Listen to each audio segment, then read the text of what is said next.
Hello everyone, कैसे हैं आप सब। आई होप आप सब बहुत अच्छे होंगे, एंजॉय कर रहे होंगे। दोस्तों, स्टडी विद सुशील गौर के यूट्यूब चैनल पर आप सभी का बहुत बहुत स्वागत है। दोस्तों, हमारा टॉपिक है आज का concept of development and it's relationship with learning. जैसा कि CTET paper first and second में सीडीपी के जो भी 30 नंबर के क्वेश्चंस आते हैं, उनमें जो टॉपिक है जैसा कि हमारे सिलेबस में दिया गया है, उस टॉपिक वाइज से हम क्या करेंगे, आगे आगे पढ़ेंगे। तो दोस्तों बने रहिएगा हमारे साथ, कहीं जाने की आवश्यकता नहीं है। तो चलिए स्टार्ट करते हैं आज की क्लास। विकास की अवधारणा और सीखने के साथ उसके संबंध, इनसे जितने भी क्वेश्चंस बन सकते हैं उसके बारे में हम यहाँ पे डिस्कस करेंगे। चलिए देखते हैं क्या है। जैसा कि दर्शन मनोविज्ञान, पहले दर्शन शास्त्र का ही भाग था, जो कि बाद में क्या हुआ, मनोविज्ञान बना। और मनोविज्ञान के अंतर्गत ही हम बाल विकास का अध्ययन करते हैं। ठीक है दोस्तों, तो देखते हैं हमारे जो विकास की जो है पक्ष कितने होते हैं। वो शारीरिक होते हैं, मानसिक, सांवेगिक, सामाजिक, नैतिक और भाषागत। ये याद रखिएगा दोस्तों, ध्यान रखिएगा। और इन्हीं जो है किसी भी बालक का विकास इन्हीं पक्षों में होता है। ठीक है दोस्तों, और बालक की जो मुख्य अवस्थाएं बताई गई हैं वो है शैशवावस्था, बाल्यावस्था और किशोरावस्था। ठीक है दोस्तों, और इन्हीं अवस्थाओं में जैसा कि किशोरावस्था में, बाल्यावस्था में और शैशवावस्था है, एक अध्यापक क्या करता है कि एक अध्यापक को शिक्षा मनोविज्ञान का अध्ययन एवं ज्ञान इसलिए आवश्यक है ताकि वो बालक का सर्वांगीण विकास कर सके। और विकास करेगा यानी कि उसको क्या करना पड़ेगा, सबसे पहले बालक के व्यवहार को जानना पड़ेगा। ठीक है, और इसके प्रकार इस आधार पर वह बालक को शिक्षा दे सकता है, अधिगम दे सकता है। ठीक है, इस तरीके। अब हम पढ़ेंगे विकास के बारे में। सबसे पहले तो हम विकास को जान लेंगे, विकास है क्या, इसका अर्थ समझ लेते हैं दोस्तों। विकास शब्दों में परिवर्तन का अर्थ निहित है। ठीक है, विकास शब्द में परिवर्तन का अर्थ निहित है। ठीक है, विकास में परिवर्तन का अर्थ निहित है। व्यक्ति में यथा समय होने वाले परिवर्तनों को विकास कहा जाता है। ठीक है दोस्तों, याद रखिएगा, अर्थात व्यक्ति में होने वाले समस्त परिवर्तनों को विकास कहा जाता है। ठीक है दोस्तों, इनकी कुछ परिभाषाएं देख लेते हैं। अकॉर्डिंग टू अरस्तु, अरस्तु के अनुसार क्या है, अरस्तु ने क्या है, विकास आंतरिक एवं बाह्य कारणों से व्यक्ति में परिवर्तन है। ठीक है, मुनरो के अनुसार देख लेते हैं, विकास परिवर्तनों की वह श्रृंखला है जिसमें बालक बूढ़ावस्था से लेकर के पौढ़ावस्था तक गुजरता है। अर्थात क्या होता है, बालक का जब जन्म होता है उस समय नहीं, जब वह गर्भावस्था में होता है, मतलब जब माता के गर्भ में होता है तब से ही उसका विकास स्टार्ट हो जाता है और मृत्यु पर्यंत होता है। ठीक है, जब तक वो जीता है। चलिए आगे देखते हैं। स्किनर के अनुसार, स्किनर ने बहुत इंपॉर्टेंट बताया है कि विकास जीवन और उसके वातावरण के अंतःक्रिया का प्रतिफल है। याद रखिएगा, विकास जीवन और उसके वातावरण के अंतःक्रिया का प्रतिफल है। किसने कहा था, तो स्किनर ने कहा था।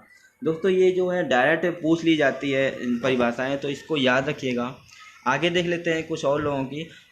दोस्तों हरलाक के अनुसार देख लेते हैं, विकास केवल बढ़ने की प्रक्रिया नहीं, इसका तात्पर्य है परिपक्व अवस्था की ओर परिवर्तनों का विकासात्मक क्रम। अर्थात क्या हुआ, मतलब इसका कि जैसे जैसे बालक बढ़ता जाता है, ठीक है, तो ये विकास हमेशा एक तरीके से परिवर्तन होता है। जैसे कि मान लो एक पेड़ है, ठीक है, एक वृक्ष है, तो वो क्या करता है, बढ़ता है, एक सीमित अवस्था तक जाकर के वो रुक जाता है, परंतु उसका जो विकास होता है वो लगातार होता है जब तक कि पेड़ सूख करके गिर ना जाए। ठीक है, तो इस तरीके से इसका अर्थ यही हुआ। आगे देखते हैं ड्रोवर के अनुसार, तो ड्रोवर ने क्या कहा है विकास के लिए, देखते हैं दोस्तों। विकास प्राणी में एक प्रगतिशील परिवर्तन है जो किसी निश्चित लक्ष्य की ओर लगातार निर्देशित होता है। यानी कि ये निर्देशित रहता है, हमेशा बढ़ता रहता है, कंटिन्यू हमेशा चलता रहता है, ये रुकता नहीं है। अर्थात गर्भावस्था से लेकर के मृत्यु तक जो कि प्राणी के अंदर जितना भी परिवर्तन होता है वो सब इसी के अंतर्गत आ जाता है। ठीक है दोस्तों, आगे देखते हैं। दोस्तों विकास और वृद्धि, थोड़ा इसके बारे में समझ लेते हैं भाई। वृद्धि अर्थात ग्रोथ के बारे में बात कर रहा है। दोस्तों विकास की दो प्रक्रियाएं होती हैं, एक होती है मात्रात्मक, जिसमें हम क्या करते हैं, कोशिका की वृद्धि को बताते हैं, देखते हैं, जिसको हम नाप सकते हैं, देख सकते हैं। ठीक है, और दूसरी होती है गुणात्मक या व्यवहार परिवर्तन। ठीक है, तो विकास को गुणात्मक या व्यवहार परिवर्तन के अंतर्गत रखा गया है और मात्रात्मक को वृद्धि के बारे में बताया गया, या मात्रात्मक को ही वृद्धि बता दी गई है। ठीक है, जो कि है तो एक तरीके से विकास, ठीक है, बट क्या होता है, इसकी कोशिका वृद्धि होती है, जैसे कि ये एक निश्चित समय के लिए होती है। वृद्धि व्यक्ति के शरीर से संबंधित होती है। यदि पूर्व की अपेक्षा व्यक्ति का शरीर की लंबाई, चौड़ाई या भार थोड़ी सी भी बढ़ोतरी होती है तो उसे क्या कहते हैं? वृद्धि कहते हैं। यानी कि इसको हम नाप सकते हैं, नापा जा सकता है, ठीक है। परंतु विकास को हम क्या कर सकते हैं? फील कर सकते हैं, अनुभव कर सकते हैं, ठीक है दोस्तों। आगे देखते हैं सोरेनसन के अनुसार, इसको देख लेते हैं कि भाई सोरेनसन ने वृद्धि की परिभाषा दी है, वो क्या है?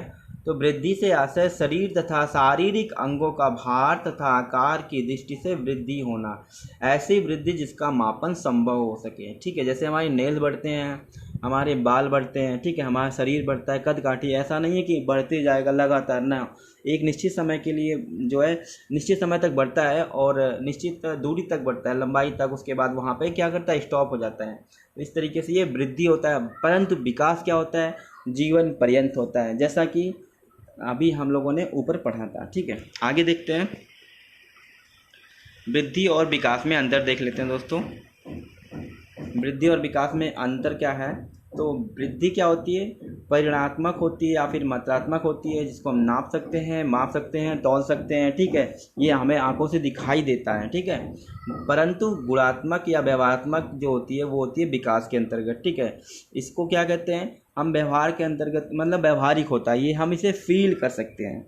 वैसे एक बात बता दें कि शाब्दिक अर्थ में विकास एवं वृद्धि अलग नहीं है, लेकिन मनोवैज्ञानिक अर्थ लिया जाए तो दोनों अलग है, ठीक है। वृद्धि विकास की ही एक प्रक्रिया है, ये याद रखिएगा दोस्तों, ठीक है। वृद्धि क्या है? विकास की एक प्रक्रिया है, ठीक है दोस्तों।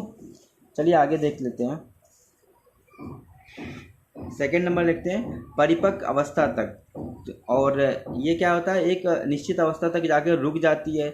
हमारा भी जो है कद काठी होता है वो मैक्सिमम 7 फीट, ठीक है, और वहाँ पे जाके क्या करता है? स्टॉप हो जाता है। ये नहीं कि 10-12 फीट तक बढ़ता जाएगा, नहीं।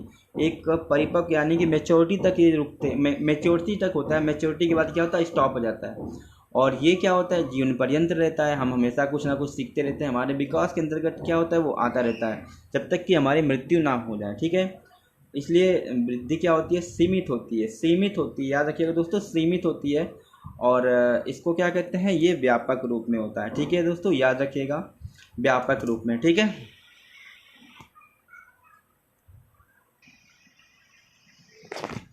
नेक्स्ट देखते हैं दोस्तों, किसी एक पक्ष में होने वाले परिवर्तन को प्रदर्शित करता है, जैसा कि हाथ का मतलब अंग, किसी अंग का बढ़ना, ठीक है।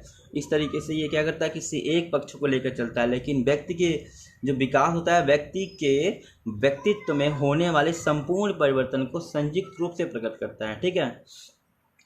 नेक्स्ट देखते हैं दोस्तों, मापा या तौला जा सकता है, यानी वृद्धि को मापा या तौला जा सकता है, ठीक है। जैसा कि हमारी हाइट मतलब इंच में या फिर फीट में नापी जाती है ना, बट क्या होता है? इसे जो है विकास को देखा नहीं जा सकता, केवल अनुभव किया जा सकता है, ठीक है। विकास को देखा नहीं जा सकता, केवल क्या कर सकते हैं? अनुभव किया जा सकता है, याद रखना, ठीक है। वृद्धि विकास को लेकर नहीं चलता। अर्थात क्या हुआ? मतलब कि कोई बच्चा है, मान लो उसकी हाइट तो बढ़ती जा रही है पर उसके अंदर जो है विकास नहीं हो रहा है, मतलब बुद्धि या फिर इस तरीके से व्यवहारिक ज्ञान का विकास नहीं हो पाता है। तो इस तरीके से हम कह सकते हैं कि वृद्धि विकास को लेकर नहीं चलता है। और इस तरीके से विकास को देख लेते तो विकास भी वृद्धि को के बिना हो सकता है, हो सकता है। वैसे नॉर्मली होता नहीं है पर हो सकता है, क्योंकि देखिए कभी कभी क्या होता है, छोटा ही बच्चा होता है 10 साल का, पर उसके अंदर इतना टैलेंट होता है जितना कि एक 15-20 साल के बच्चे के अंदर। तो इस तरीके से विकास भी वृद्धि के बिना हो सकता है। दोस्तों आज की क्लास हम यहीं तक रहने देते हैं, क्योंकि ये टॉपिक काफ़ी बड़ा है। तो नेक्स्ट वीडियो में इसे हम क्लियर कर लेंगे, इसके बारे में हम अभी अधिगम और इसके बाद कॉन्सेप्ट करेंगे, इसके क्लियर करेंगे। तो अगले वीडियो में हम इसे कंप्लीट कर लेंगे, ठीक है दोस्तों। आज की वीडियो को यहीं रखते हैं।